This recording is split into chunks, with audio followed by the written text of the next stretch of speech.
Samedi 17 novembre 2012, Canal Pourpre s'est rendu à la Maison des syndicats, où se déroulait l'Assemblée générale des paniers bio des deux rives, une association qui milite pour une consommation solidaire de produits locaux, fermiers et bio, en mettant en relation directe des consommateurs et des producteurs. Notre association a été créée au mois de juin 2007 à l'initiative de quelques producteurs bio locaux auxquels se sont associés donc des consommateurs. L'idée était de pouvoir permettre à ces producteurs de développer la bio en local sur le secteur du bergeracois. Donc tous les producteurs sont en bio? Alors tout à fait. Nous avons aujourd'hui 10 producteurs, ils sont tous en bio et pour certains depuis longtemps, pour d'autres ils ont profité de l'association pour pouvoir se mettre à la production en bio, donc c'est ce qu'on appelle la conversion. Est-ce que tu peux nous expliquer un petit peu le principe de l'échange donc entre les producteurs et les consommateurs? Est-ce que c'est la même chose que ce qu'on appelle une AMAP, c'est-à-dire une association pour le maintien de l'agriculture paysanne, ou est-ce que c'est un peu différent? Alors sur le principe, ça peut être le même fonctionnement. Il y a des différences puisque en fait une AMAP c'est un engagement vis-à-vis des producteurs. Normalement une AMAP quand elle fonctionne correctement va jusque chez le producteur pour aller dans les comptes du producteur pour aller voir financièrement comment ça se passe et pour pouvoir faire des propositions dans ce sens.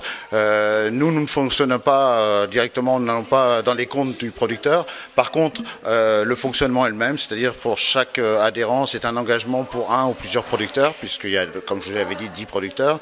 C'est la même notion d'engagement, de partenariat avec les producteurs. Dans le bio, on entend beaucoup de choses aujourd'hui, et là on est dans ce que j'appelle moi le bio fermier, le bio très local, avec une qualité gustative qu'on retrouve, on a du mal à trouver ailleurs.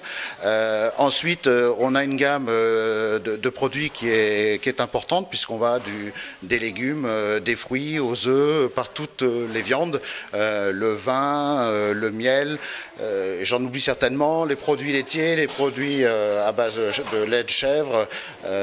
Voilà, donc dans les fruits, c'est les fruits qu'on trouve un peu partout, mais c'est aussi la fraise, c'est aussi le kiwi, et tout ça, c'est que de la production locale. Alors l'engagement de l'adhérent, c'est au minimum de s'engager chez un producteur, donc soit pour un produit, s'il s'agit d'un produit, si je prends l'exemple de la fraise qui est un nouveau producteur cette année, c'était que de la fraise, ça peut être un montant quand on parle d'acheter, de prendre des produits laitiers, des yaourts, des fromages. L'engagement se fait pour la première fois sur 6 mois, c'est-à-dire que le temps que le consommateur puisse prendre connaissance des produits et dire oui, ça m'intéresse ou ça m'intéresse pas. Et ensuite, il se fait à l'année. Tous les ans, je m'engage chez ce producteur à acheter telle quantité. Alors, par exemple, les paniers de légumes, qui est quand même, je dirais, le produit phare de l'association, c'est 3 paniers de légumes à 10 € par mois. Alors, la particularité de notre association, c'est pour ça que je suis le coprésident, c'est que nous avons 2 lieux de distribution. Il y a un lieu de distribution qui se situe à Bergerac, au 25 boulevard Henri Sicard, donc juste à côté de l'école de musique. Donc c'est le lundi soir de 18h45 à 19h30. Et l'autre lieu de distribution est à Aimé. Donc lui, il est de 17h30 à 18h15 sur Aimé. C'est vraiment notre particularité. C'est depuis la création, on avait 2 lieux de distribution et ça fait notre richesse. Et donc les producteurs sont originaires à la fois d'Ordogne et limite Lot-et-Garonne, ou d'où viennent-ils? Alors, je dirais que la plupart sont de Dordogne. Nous avons un seul producteur qui effectivement limite donc Lot-et-Garonne. C'est notre producteur de bœuf, de farine aussi, de vinaigre et d'huile. Alors ce soir, donc on est samedi 17 novembre, a lieu l'Assemblée générale annuelle de votre association. Est-ce que tu peux nous dire un petit peu quel est le bilan de cette année ? Alors d'abord, le premier bilan, c'est qu'on a eu une hausse de nos adhérents, que ce soit sur Bergerac ou sur Aimé. Donc grâce cette année à la possibilité d'obtenir une salle municipale sur Aimé et grâce aussi, donc l'an dernier, nous avons obtenu une salle sur Bergerac. depuis 4 ans, nous étions en train de batailler et enfin la municipalité nous a accordé une salle municipale. Donc ça a permis le développement du nombre d'adhérents, la proximité, puisqu'on était un peu plus en campagne et c'était pas facile. L'autre point positif, c'est que on a 2 producteurs qui sont venus nous rejoindre, un producteur de fraises, un producteur de kiwis. L'autre partie aussi du bilan que je ferai ce soir, c'est la solidarité qu'il y a dans cette association, puisque cette année, nous avons soutenu un producteur sous forme de dons, pour lui permettre de pouvoir vivre correctement, et donc l'association a fait un don à ce producteur, et c'est aussi tout l'esprit de cette association. Alors, ce qui m'a motivée pour rentrer dans l'association, c'est la recherche de produits dans la proximité pour ne pas avoir à avoir des produits qui ont fait beaucoup de voyages. L'envie d'avoir des produits de qualité, donc trouver des agriculteurs en agriculture biologique était aussi important à mes yeux. Et l'importance aussi de rentrer dans un mouvement de solidarité envers ces producteurs, puisque c'est un des principes de l'association que nous défendons assez activement. Dans le principe de l'association, donc de passer des commandes le mois précédent et de régler déjà ces commandes, ça permet aux producteurs en fait d'organiser leur rentrée d'argent de manière plus régulière. Et l'association est présente aussi en cas de coup dur, donc on est intervenu dans des fermes pour donner un coup de main pour des travaux. Il y a des aides financières exceptionnelles qui sont données de temps en temps en fonction des besoins. Donc voilà, essayer d'améliorer au maximum le soutien que nous, en tant que consommateurs, on peut donner à un producteur.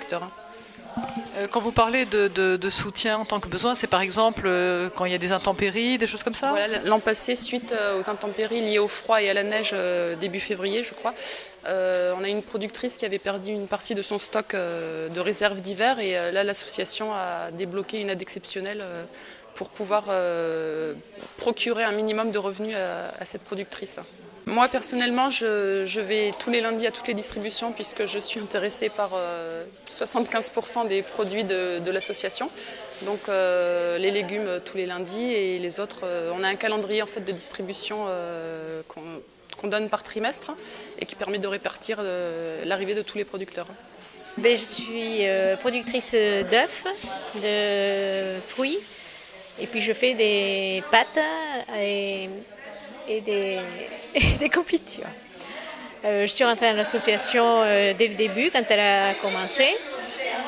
Et moi, ce que j'y retrouve, c'est un contact avec les consommateurs que j'apprécie beaucoup. Voilà. Moi, je cultive des légumes et je suis dans l'association depuis sa création aussi, puisqu'on était un petit groupe de producteurs à vouloir monter une association pour proposer des paniers hebdomadaires et puis mensuels pour certains produits. En fait, même si on n'est pas dans une zone très urbaine, en fait, c'est aussi pour recréer le lien entre la campagne et la ville. Bon, même si effectivement on n'est pas dans des grandes cité, hein. Mais c'est de la vente directe aussi, c'est un moyen d'expliquer exactement ce qu'on fait aux gens aussi, et je crois que les consommateurs s'y retrouvent aussi, puisque non seulement ils mangent des produits que nous trouvons qui sont de qualité, mais en plus ils participent à l'association, donc il y a quand même un lien et humain et humain surtout en fait, et puis aussi oui, pardon, vas-y. Une vie associative, donc dans tous les sens du terme, quoi. Un lien, voilà, entre les producteurs et les consommateurs qui se mélangent, quoi, parce que les consommateurs sont aussi parfois producteurs. Oui, c'est vrai. Et puis il y a aussi la notion de revenu, les adhérents fonctionnent sur une notion d'engagement vis-à-vis du producteur, de la plupart des producteurs. En tout cas, nous, c'est le cas puisqu'on a des productions hebdomadaires. Enfin, on ne peut pas tout d'un coup se permettre d'avoir 10 paniers de légumes en moins ou 12 douzaines d'œufs en moins. Et donc, les personnes s'engagent et c'est un revenu aussi fixe pour nous, sur lequel on peut compter, alors qu'un marché, c'est pas toujours cette réalité-là. En hiver, des fois, c'est un peu compliqué d'avoir du monde qui vient s'il pleut. Là, c'est assez fixe. Et c'est une chose importante pour permettre de maintenir cette agriculture locale et bio aussi, parce qu'on est tous en culture biologique. Hein. Faut bien le préciser. Voilà.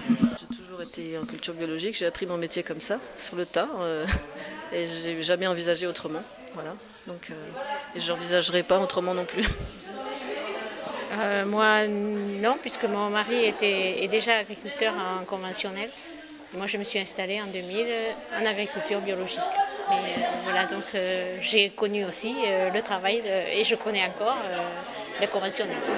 Moi, je trouve qu'on a beaucoup de chance de pouvoir, parce que j'achète pas mal de produits dans l'association, je trouve qu'on a beaucoup de chance d'acheter des œufs, des fruits. Brigitte, elle a des fruits merveilleux, alors là, de la farine fraîchement moulue, des huiles, enfin, c'est vraiment une grande chance. Ça participe à être bien dans ce qu'on fait, dans pourquoi on le fait, etc. Voilà. Alors, depuis longtemps, j'étais intéressée par tout ce qui commençait de tourner autour de, en quelque sorte, la préservation de la planète, la qualité de nos aliments, etc. J'avais une fille qui était impliquée professionnellement dans l'association AgroBio Périgord. C'est donc par son intermédiaire que j'ai connu l'association du Panier des Deux Rives, où j'ai trouvé des choses qui conviennent à ma philosophie quotidienne et ordinaire, et qui correspondent bien aussi socialement à ce qu'on peut attendre aujourd'hui des manières de vivre. Alors, vous pouvez nous donner peut-être un exemple de ce lien social Eh bien, le lien social, c'est que nous sommes au plus près des producteurs, que nous avons aussi, de par la cotisation que nous versons, non seulement un moyen d'adhérer de manière très classique à une association, mais de nous engager à soutenir éventuellement, en cas de coup dur, tel ou tel producteur qui se trouverait confronté à des problèmes majeurs. Je pense très précisément à des grêles qui ont eu lieu il y a quelques années, à de la neige, etc. Éventuellement, l'association, bénévolement, peut aller donner un coup de main à ces producteurs pour essayer de se remettre à flot, autrement que par des chèques, parce que souvent quand même ça se résume à de l'argent, mais l'argent on n'en trouve pas comme ça de manière impromptue, et une aide bénévole, je suis mal placée pour en parler, parce que je n'ai pas pu y aller, mais beaucoup d'adhérents sont allés aider telle ou telle personne parmi les producteurs au moment des pépins qui sont arrivés. Et par ailleurs, on y trouve, je crois, des produits de qualité. Alors, c'est bête à dire, mais dans le bio, on trouve de tout. Et en France, on a un niveau de certification qui est très élevé. Je crois qu'il est supérieur à celui de la norme européenne. Donc, on est à peu près sûr quand même de trouver des produits de qualité. Ce type d'association est évidemment très importante sur la ville. Nous essayons au maximum de faire rentrer aussi le bio dans les cantines. Donc forcément, ce type d'association, on y est particulièrement attaché. On a réussi à leur obtenir une salle, ce qui a été un peu difficile au démarrage. Maintenant, voilà, il y a un lieu où les gens peuvent venir chercher à manger, qui est situé à la Madeleine. Donc ça, c'est le côté déjà pratique pour tout le monde. Et voilà. Et au fur et à mesure, effectivement, on s'appuie sur leur fonctionnement et sur leurs ressources pour essayer de travailler à l'amélioration aussi des repas dans les cantines. Et ce type de distribution, donc très directe entre le producteur, enfin sans intermédiaire entre producteur et consommateur, est-ce que c'est quelque chose qui, voilà, quelle est votre position par rapport à ça? Est-ce que aussi ça vous pose pas parfois des petits problèmes par rapport au commerce plus traditionnel? Oui, alors là, du coup, ça va être plus difficile de vous répondre. Je ne sais pas si je vous réponds en tant qu'écologiste ou si je vous réponds uniquement en tant que représentante de la ville. Effectivement, en tant qu'écologiste, voilà, passer directement du producteur au consommateur, évidemment que c'est ce que je vais défendre au maximum. Après, je crois que tout le monde a sa place à l'intérieur de la ville et voilà, il faut de la place pour tout le monde et ça n'empêche pas les gens qui sont là d'aller aussi sur des commerces de proximité en ville, bien évidemment.